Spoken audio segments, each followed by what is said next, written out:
Salut à tous et bienvenue sur votre chaîne Real Madrid Info. Voici une toute nouvelle vidéo dans laquelle nous allons parler de les dernières infos du Real Madrid. Voici les grands points nous allons développer. Premièrement, Vinicius Junior sous plan Ancelotti durant les vacances. Ensuite, Xabi Alonso pose ses conditions pour succéder à Ancelotti. Et, Kylian Mbappé provoque un clash XXL au Real Madrid. Et d'autres infos du Real Madrid. Je vous explique tous dans quelques secondes. Donc, restez juste qu'à la fin de la vidéo pour ne rien manquer. Mais avant tout, abonne-toi si c'est la toute première fois que tu nous suis sur cette chaîne, et activez la notification afin d'être à la une de toutes nos vidéos d'actualité comme celle-ci, donc n'hésite pas à lâcher un gros pouce bleu et quitter votre commentaire. Si c'est fait les amis, on y va. Mendy ou Fran Garcia, Ancelotti va pouvoir et devoir trancher. Le coach madrilène a communiqué son groupe pour la dernière rencontre de son équipe, demain face à Séville. Touché musculairement au quadriceps de la jambe droite il y a tout juste 2 semaines, le Français est bel et bien de retour. Il figure dans le groupe pour la réception du Séville FC demain. Une bonne nouvelle pour le joueur comme pour son entraîneur, qui avait dû composer avec un seul latéral gauche de métier pendant 15 jours. Mais retour dans le groupe ne veut pas forcément dire titularisation directe. Déjà avant de rejoindre l'infirmerie, Mendy semblait avoir perdu sa place dans la hiérarchie au profit de Fran Garcia. Les performances décevantes et récurrentes de l'ancien Lyonnais avaient poussé Ancelotti à le mettre sur le banc à plusieurs reprises. Il n'en fallait pas moins pour que l'Espagnol saisisse sa chance. Certes, ce dernier n'a pas toujours complètement convaincu, mais son envie et sa hargne ont été notées par le staff madrilène. Preuve en est, Camavinga ne lui a jamais été préféré ces 2 dernières semaines, alors qu'on sait que Carlo préférait opter pour le Français la saison dernière en cas d'urgence, y compris quand Fran était en condition de jouer. Fran Garcia qui devrait donc être titulaire demain pour la 18e journée de la Liga, avec Ferland Mendy qui débutera sur le banc. Mais le technicien italien étant un adepte du remplacement vers la 70e minute de son latéral gauche, Mendy devrait, sauf surprise, profiter de quelques minutes, les dernières de l'année avant de partir en vacances. Ce qu'il sera intéressant de voir, c'est quel sera le choix premier de l'entraîneur madrilène dès la reprise, quand les 2 latéraux seront à sa disposition. Mendy le sait, son début de saison est loin d'être étincelant, et quelques contre-performances suffisent à perdre sa place. Le calendrier chargé donnera vite des réponses en ce sens, puisque le Real Madrid va non seulement disputer son match en retard face à Valence le 4 janvier, avant que l'équipe s'envole vers Jeddah pour la Supercoupe d'Espagne. L'autre information. L'annonce forte de Carlo Ancelotti pour Kylian Mbappé. À la veille du match contre Séville prévu dimanche, Carlo Ancelotti, l'entraîneur du Real Madrid, assure que la période d'adaptation de Kylian Mbappé est terminée et que le Français est désormais plus motivé et plus enthousiaste. Alors que l'Atlético de Madrid et Barcelone s'affrontent samedi dans un duel qui pourrait voir le leader de la Liga changer, le Real Madrid aura l'occasion, dimanche sur sa pelouse face au FC Séville, de mettre la pression sur les 2 premiers du championnat d'Espagne, voire d'en prendre les commandes en fonction du résultat de la veille. Un match que devrait disputer Kylian Mbappé, dont la période d'adaptation est terminée selon son entraîneur, Carlo Ancelotti. Il a montré une bonne version de lui-même. Il peut encore s'améliorer, mais il s'est bien comporté lors des derniers matchs, affirme le technicien.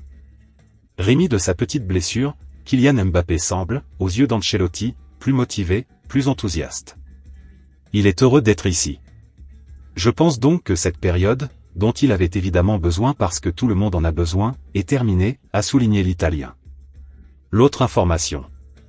2 mois après sa grave blessure, Dani Carvajal est de retour sur les terrains.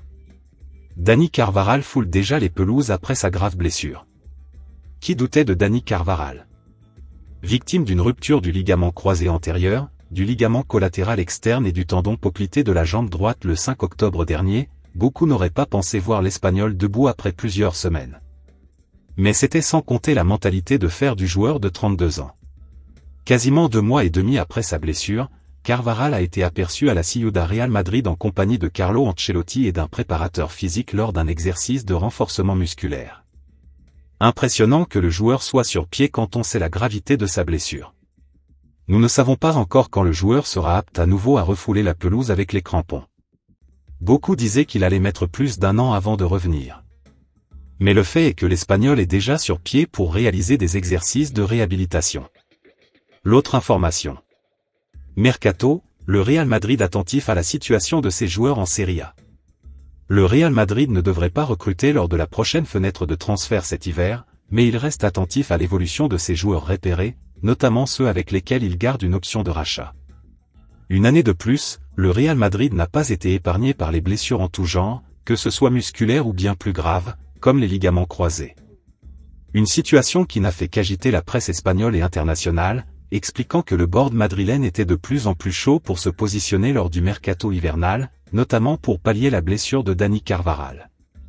Or, comme nous avons pu l'expliquer ce vendredi, les dirigeants du Real Madrid ne comptent finalement pas s'activer cet hiver. Des solutions en interne ont été trouvées, notamment avec l'apparition de joueurs comme Raúl Asensio, ou le réveil de Dani Ceballos. Néanmoins, ces derniers continuent d'observer la situation de certains de ces joueurs vendus avec une option, particulièrement en Serie A, rappelle le quotidien Marca ce samedi. Rafa Marin ne joue pas. C'est une réalité, Antonio Conte ne compte pas sur lui et le joueur, lui, aimerait retrouver une certaine continuité. Un contexte qui déplaît au Real Madrid, alors que le défenseur central a toujours été considéré comme ayant un fort potentiel. Mais les Madrilènes n'ont pas leur mot à dire, étant donné qu'ils n'ont qu'une option de rachat sur le joueur. Rien d'autre. La solution est donc entre les mains du club napolitain et de ses agents, qui voudraient trouver un prêt en Serie A rapidement. Mario Gila, le joueur le plus confirmé du lot.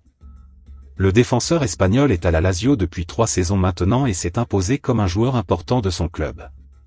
Problème pour le Real Madrid, ces derniers n'ont pas négocié d'option de rachat au moment de son départ pour la Serie A. Par contre, les Madrilènes se sont gardés une option de premier refus, ce qui signifie que si un club veut s'attacher les services du joueur, ce dernier peut, s'il le souhaite, faire la même offre et avoir la priorité sur ce dernier. Le Real Madrid garde également des pourcentages en cas de potentielle vente. Alex Jiménez, la belle surprise. Le dernier joueur de Serie A que le Real Madrid garde dans les radars, c'est le jeune latéral droit espagnol, Alex Jiménez. Ce dernier a d'ailleurs enchaîné 2 matchs de Serie A sur le côté gauche, relayant Théo Hernandez et ses problèmes extrasportifs sur le banc. L'Espagnol est la belle surprise de ce début de saison côté AC Milan.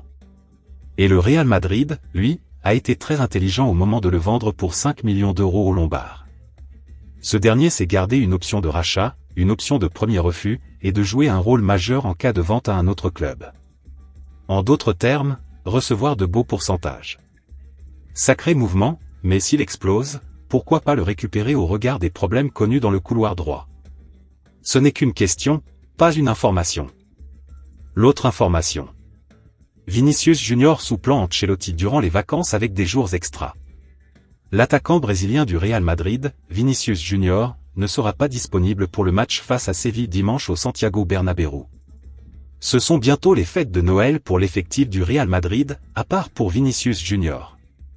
Suspendu pour la rencontre face à Séville après avoir reçu un 5e carton jaune contre le Rayo Vallecano, le Brésilien a reçu une bonne nouvelle ce vendredi de la part du staff technique.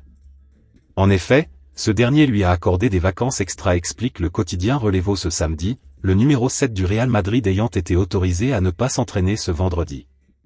Selon le média espagnol, il est attendu à ce qu'il voyage à Miami dans les prochaines heures. Cette autorisation de 2 jours en plus de vacances intervient, car Vinicius est suspendu, forcément, mais pas que. Celui-ci fait partie d'un plan tracé par Carlo Ancelotti et son staff technique en début d'année, que nous avons déjà expliqué ici. À cause du calendrier extraordinaire et surchargé que subit le Real Madrid depuis le début de la saison, et qu'il va continuer d'avoir jusqu'à la fin juin minimum, l'Italien accorde des jours de vacances à ses joueurs durant l'année quand il le peut. Et, ici, on peut dire que le 5e carton jaune de Vallecas est tombé à pic pour Vini. Juste avant les fêtes de Noël. Il est attendu par contre qu'il réintègre l'entraînement le 30 décembre prochain comme il est prévu pour tout l'effectif, et qu'il soit donc disponible pour l'entraînement ouvert au public le 31 décembre. Le Real Madrid s'entraînera une dernière fois ce samedi avant d'affronter Séville dimanche. L'autre information. Xabi Alonso pose ses conditions pour succéder à Ancelotti. Alors que le Real Madrid cherche des alternatives pour l'après Carlo Ancelotti, le nom de Xabi Alonso revient avec insistance. Après une saison brillante avec le Bayer Leverkusen, où il a décroché 2 titres, l'entraîneur espagnol semble prêt à franchir une nouvelle étape dans sa carrière. Les performances irrégulières des Merengues cette saison, malgré 2 trophées sous Ancelotti, alimentent les spéculations. Xabi Alonso, ancien joueur emblématique du club, serait la priorité pour prendre les rênes. Mais selon Defensa Central, il a fixé une condition ferme, une décision avant avril. Pas question de me retrouver au cœur d'un feuilleton interminable, aurait-il déclaré en privé, souhaitant éviter les incertitudes prolongées. Cependant, ce calendrier pourrait poser problème au Real, traditionnellement réticent à anticiper une telle décision en milieu de saison. La pression monte au Santiago Bernabéu, où l'arrivée de Xabi Alonso pourrait marquer un tournant pour les ambitions du club madrilène. L'autre information. Kylian Mbappé provoque un clash XXL au Real Madrid. Attendu depuis de nombreuses années, Kylian Mbappé a fait le grand saut et a signé au Real Madrid l'été dernier. Mais ses premiers mois n'ont pas été aussi rayonnants qu'escompté. L'attaquant de 26 ans a eu du mal à s'acclimater à son nouvel environnement. Son niveau a d'ailleurs alerté certains dirigeants, au point de provoquer un gros clash en interne. Kylian Mbappé a fait le grand saut l'été dernier. Après 7 ans au PSG, l'international français a signé libre au Real Madrid et a ainsi réalisé l'un de ses plus grands rêves. Mais le champion du monde 2018 s'attendait sans doute à vivre un meilleur début de saison. L'attaquant de 26 ans a connu une période d'adaptation particulièrement délicate, où il peinait à retrouver son véritable niveau. De ce fait, certains dirigeants du Real Madrid commençaient à remettre les décisions de Carlo Ancelotti en cause comme le rapporte Relevo. Un clash aurait même éclaté dans les coulisses, lorsque les Merengues traversaient leur période de crise. Finalement, les tensions se sont apaisées et les choses vont mieux au sein de la Casablanca. Mais Carlo Ancelotti ne compte pas se reposer sur ses lauriers. Le technicien italien entendrait notamment revoir ses plans tactiques pour constituer un trident offensif de folie avec Kylian Mbappé, Vinicius Junior et Rodrigo selon la presse espagnole. Reste maintenant à voir si les trois stars parviendront à régler définitivement les problèmes du Real Madrid en attaque.